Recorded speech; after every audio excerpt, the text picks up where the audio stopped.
D'un côté de l'eau douce, de l'autre de l'eau salée. Entre les deux, une digue de protection pour jouer sur le balancement de ces eaux. Un barrage anti-sel construit par les populations de Djilor-Djidjak dans la communauté rurale de Fimela. Il y a 4 ouvertures avec des vannes. Pendant les premiers pluies, le comité chargé de la gestion des ouvrages avec son staff, ils viennent pour ouvrir les vannes, pour lessiver la terre, pour que le sel qui a repoussé pendant la saison sèche puisse sortir et aller en mer. Pendant un certain moment, on revient encore pendant la deuxième pluie pour voir la lame d'eau, le niveau qui nous a été recommandé par le formateur. Et maintenant, s'il faut fermer, le comité juge qu'il faut fermer les ouvrages, on ferme les ouvrages, vous voyez. Sa présence est un véritable facteur de développement local. Quelques années seulement après son implantation, son impact est visible et réel. weddi gis bokku ci parce que lii nekku fi woon daf doon taw rek dal di ko yóbbu géej mais léegi bi dig bi pare vraiment am nañ ci njëriñ bu baax a baax parce que yegg nañu ne ñun sax suñu bopp même bu dul lu ñuy béy sax jur yi ñoo gën a yegg ne dig bi am na. Grâce à une dynamique organisationnelle, les populations locales organisées en comités villageois se chargent de la gestion de l'ouvrage. Son implantation sur une distance de 900 mètres a permis de relancer l'activité risicole dans la vallée du Bahala. Cet ouvrage qui a coûté beaucoup d'argent et financé par la FAO, nous avons pu réussir à exploiter nos 20 hectares que la campagne 2007 qui nous a donné un très très bon rendement à cause de cet ouvrage, qui nous a donné une souveraineté alimentaire, une sécurité alimentaire avec un bon résultat de 3 tonnes 600 à l'hectare. Ce qui fait la campagne, nous avons récolté 72 tonnes de riz dans le village. Pendant longtemps, ces populations ont lié leur sort à la remontée du sel dans ces vallées presque mortes. Dans d'autres localités, la forte dépendance des systèmes de production à la pluie et la faiblesse des surfaces irriguées malgré des ressources hydrauliques importantes ont accentué la précarité de la situation dans le bassin arachidier. Des contraintes majeures qui ont conduit l'État du Sénégal vers une politique axée à la fois sur la maîtrise de l'eau et la mise en œuvre d'actions durables de développement à partir d'aménagements hydro-agricoles. Des aménagements d'une technologie simple, facilement maîtrisable par les populations et à moindre coût. Ce système de maîtrise de l'eau pendant l'hivernage et de maîtrise de l'eau dans les bas-fonds et les vallées mortes permettent aux populations d'être actives presque 12 mois sur 12. Alors qu'ailleurs, s'il n'y a pas cette maîtrise de l'eau, les populations ne travaillent que pendant l'hivernage, 3 à 4 mois au maximum. Les autres mois, ils restent au village à ne rien faire ou bien c'est l'exode rural. Et le projet essentiellement, au-delà de l'objectif principal qui est de réduire l'extrême pauvreté et d'assurer la sécurité alimentaire, a un objectif spécifique également de freiner l'exode rural, soit au niveau de nos villes ou bien même de l'extérieur de l'Europe. L'Espagne a opté pour accompagner le gouvernement du Sénégal à travers la FAO, d'aider le Sénégal à lutter contre cette émigration. Vaincre la faim par la maîtrise de l'eau tout en limitant l'immigration de la population rurale hors des zones de production agricole. C'est le principal objectif fixé par le projet Petite Hydraulique Villageois dans le bassin arachidier. Ce projet, mis en œuvre par la Direction des bassins de rétention et lacs artificiels, est financé par la coopération espagnole par le biais de la FAO. Il est logé au ministère des écovillages, des bassins de rétention, des lacs artificiels et de la pisciculture. Le projet est basé un peu sur la maîtrise de l'eau.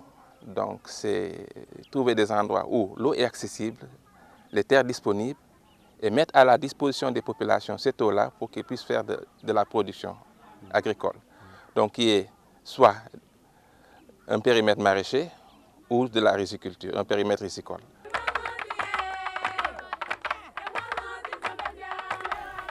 Et c'est le cas à Djilor-Djidjak. Depuis la mise en œuvre de ce projet, ces femmes ont retrouvé la joie de vivre. Car, dans cette localité sérère, le défi de la sécurité alimentaire est en passe d'être relevé. ceeb bi daal wax dëgg yàlla sant nañ ci yàlla sant yàlla ñi nga xam ne ñoo ñu tettewaat ndax wax dëgg yàlla amoon nañu ay jafe-jafe ndax presque suuf si yëpp dafa nekkoon xorom mais bi FAO ñëwee jàppale ñu ci dig bi ñu defar dig bi jàppale ñu ci jiw jàppale ñu ci mbéy gunge ñu ñaari at vraiment gis nañu loo xam ne xëy na ci maam ya sax fàttalikuwuñ ci bu baax mais fii ñu nekk nii vraiment gis nañ ci njëriñ bu baax a baax a baax a baax a baax. Elles vont consommer une moitié, une partie du moins. Elles vont vendre une partie et avec maintenant cet argent-là, elles vont investir pour les campagnes à venir.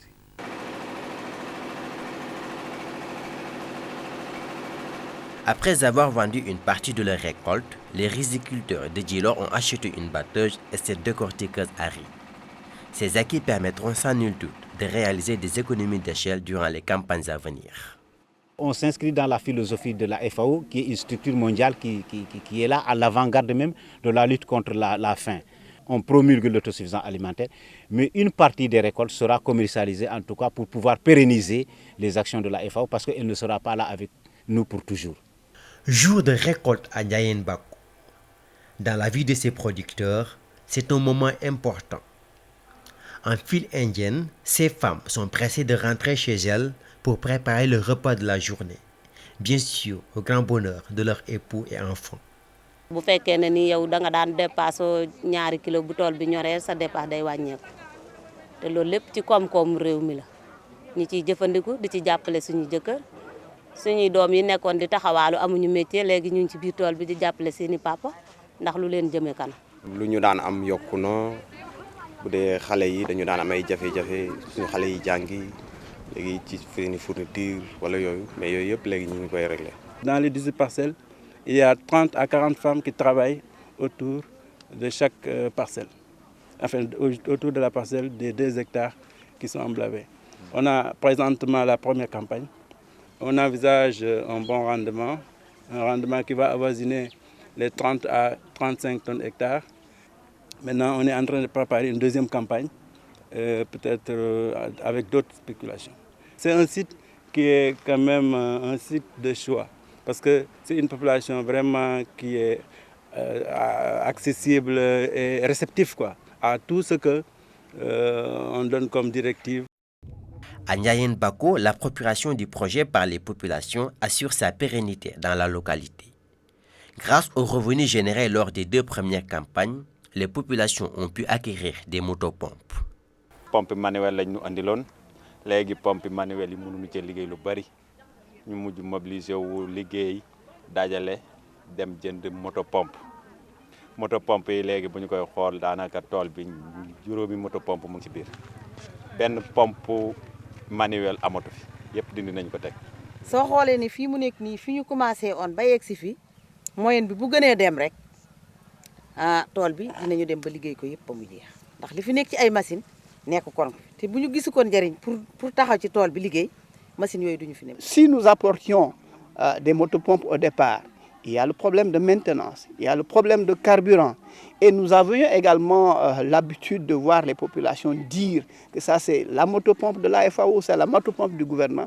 Mais c'est à partir de leur propre sueur qu'elles ont acheté ces motopompes. Et donc, elles se l'approprient, sont obligées d'entretenir, d'apporter tout ce qu'il faut comme ça.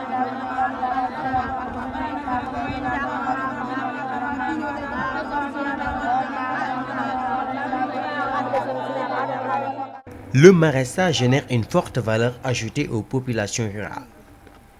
Zone par excellence de quête du savoir coranique, Touba Bogo sert d'exemple aux autres localités de la communauté rurale. Car ces talibés cultivent en partie ce qu'ils consomment.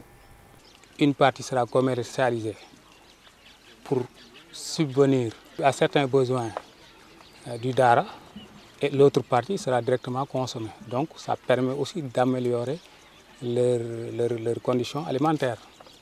Aujourd'hui, les résultats du projet dépassent les frontières de ce foyer religieux. En atteste cette visite d'échange organisée à l'intention des producteurs des autres villages de la communauté rurale sur ce périmètre maraîcher.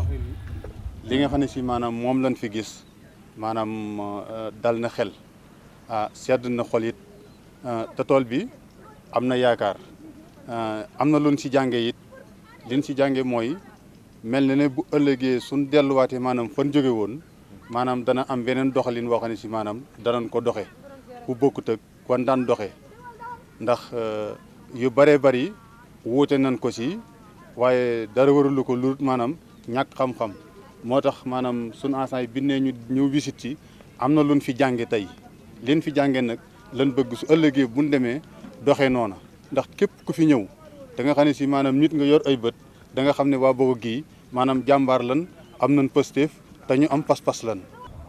À Gourley et ses environs, cette activité offre des potentialités importantes à même de constituer un axe prioritaire de développement de la petite irrigation au profit des jeunes. Voilà 2 ans quand Elhadj Serinka a choisi de retourner à son village natal pour cultiver la terre. Marié, père de 4 bouts de bois de Dieu, cet ancien marchand ambulant dans les artères de Dakar a abandonné articles et objets pour se consacrer au maraîchage. Ambulant bi dem na mujj liggéey bi presque li nga da ngay sonn te li ngay am presque boo du la mën a régler say problème waaw affaire boobu moo dem mu mujj mu xaw a tar quoi après léegi ci laa defaat ñëw fii après mu ñëwee projet bi FAO ñëw fi dama liggéey ci daaw gis mu am résultat bu baax quoi après ci loolu nag ci laa xam ni lii baax na ma ne léegi comme que noonu la jarul man may dem Dakar di liggéey naa toog fii liggéey waaw depuis bi ma ko defee boobu léegi gis naa ci njariñ bi mooy di nga ci mën a am loo xam ne di nga ci faj say soxla di nga ci mën a defar say doom defar ci sa soxna après nga di ci joxe dépense di ci desee loo xam ne di nga ko mën a garder quoi. ñun ñu bokk nekk fi ñëpp ay tukkikat lañu woon waaye dañ ko bàyyi ñëw fii léegi di fi liggéey di bëgg luñ dundale suñu njaboot léegi nag ñoo fi am suñuy teraanga tamit nag. njaboot gii nag ñu bari ay gone yu ndaw yoo xam ne dem jóge nañ fi dem Ndakaaru ñu ngi dëpp léegi ngir dippal si ngir bëgg liggéey bii bu saxee ñoom ñu mën cee jàpp dootu ñu dem Ndakaaru seen bëgg-bëgg la te ñu ngi koy def loolu itam mag ñi itam loolu la ñu bëgg moo tax bëgg-bëgg boobu su ngeen jógee ni dañu dem sa gone dañu leen di gërëm mi man mi nga xam ne maa leen di sensibiliser di leen wax béy leen def leen nii ma bëgg ngeen gis ñuy béy ba xam ni bëgg nañu ñu am dara yéen bëgg ngeen ñu am dara waaye nit bëgg nañoo am dara. En plus de la maîtrise de l'eau, le projet a développé un important programme de diversification. Un programme axé sur l'élevage à cycle court et l'amélioration ovine. Ce petit élevage offre de nouvelles possibilités d'emploi susceptibles de stabiliser les populations dans leur terroir et de diversifier les sources de revenus des femmes dans les exploitations familiales. dama bokk ci toolu ceeb bi ma bokkee ci toolu ceeb bi ñu jox ma benn ganaar jox ma 6000 francs junni ak ñaar téeméer xaalis pour ma jënd benn ganaar bu jigéen boole ko ak ganaar bi ma jox pour mu am ay doom bi ma defee noonu ginaar yi nag bénéfice woon naa ci lu bari dinaa ci jaay dinaa ci lekk dinaa ci togg dinaa ci jaay bu ma ci jaayee dinaa faj sama soxla dinaa ci lekk tamit ak sama njaboot. bali bi dañu ko indi pour mu changer aussi la race des moutons léegi ñu jox 9000 francs pour les 3 premiers mois en aliment de bétail le temps que la population s'organise pour mën a wut luñ dundalee xar mi. La finalité du projet est d'assister les populations les plus vulnérables, c'est-à-dire les jeunes et les femmes, à mettre en valeur et de manière durable leur aménagement hydro-agricole. Objectif, intensifier la riziculture et diversifier la production agricole en vue de satisfaire des besoins alimentaires et générer des revenus. Les résultats qu'on peut noter, c'est qu'on a un engouement des populations, parce que c'est des populations qui ont été fixées pour la plupart dans leur zone, dans leur terroir, et qui ont un plus en ce qu'ils arrivent à manger mieux, ils ont une sécurité alimentaire, et ils ont une diversification, ils ont d'autres activités qui peuvent leur permettre d'avoir des revenus. Le projet est appelé à partir et que les populations vont avoir besoin d'être accompagnées pour se prendre en charge. Et je pense que le conseil rural sera là quand même pour les appuyer en ce moment. À terme, ce projet devrait permettre à près de 1900 familles défavorisées d'intensifier près de 242 hectares ainsi qu'à une partie de ces familles de développer des activités de diversification orientées sur le petit élevage. Ce sont ces bonnes pratiques qui sont faites au niveau village que nous voulons démultiplier dans l'ensemble de presque 15 000 villages du Sénégal. Et également le micro-jardin a été une bonne pratique dans la ville de Dakar, de telle sorte que dans les 1500 communes ou communautés rurales, on veut démultiplier également ces activités pour toujours accompagner l'atteinte des objectifs du millénaire, notamment l'objectif numéro 1 qui lutte contre la faim. De par son approche, le projet favorise la synergie avec d'autres interventions dans le secteur agricole et rural. Cela par une forte responsabilisation des populations à la base et une réelle implication des services publics locaux et des organisations professionnelles agricoles.